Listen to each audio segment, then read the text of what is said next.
So it's quite unfortunate that one of our brothers in the UK here by the name Osas will be spending time in jail. Osas was a pharmacist who was doing very well in the UK. So he decided to go home and marry his longtime lover. Her name is Fumi.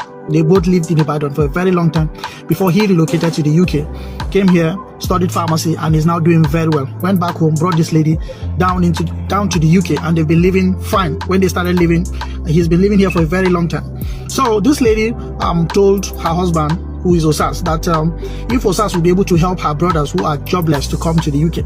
But Osas said, we already started a project back home, because when she came in, she said, my husband, since we have enough money, because the man has been able to save so much money, why not start a project back home in Nigeria?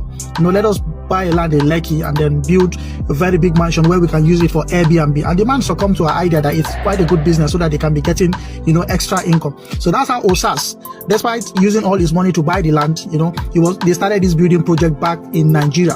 So the wife said, instead of using all our money, we've exhausted so much, why not borrow money from the bank and then to speed up this project? While when the project actually starts, we start making money, we can now be paying the bank from the, from what the house will be bringing. The man said, Osas went to the bank and borrowed money in his name. And that's how, because the wife, she knows someone in Ibadan there, so she connected the Ibadan man who was now in charge of like the roofing and everything. So that's how her husband gave her a large chunk of that money that he borrowed from the bank. This lady, what she did was that two of our brothers who were jobless in Nigeria, what she did was to find a way to bring them here. She brought two of her brothers without even letting the husband know that it was the money that he gave her, because she initially told the husband that she wanted to see if her brothers would be able to come. The husband said no, that let us face the building project first. He just said we will settle that later. But this lady still went behind her husband to bring her two brothers in. It was like 3 days to their coming. That was when she told the husband that see, my brothers just told me that they will be coming. The husband was like, how will your brothers just inform you that they are coming in 3 days time?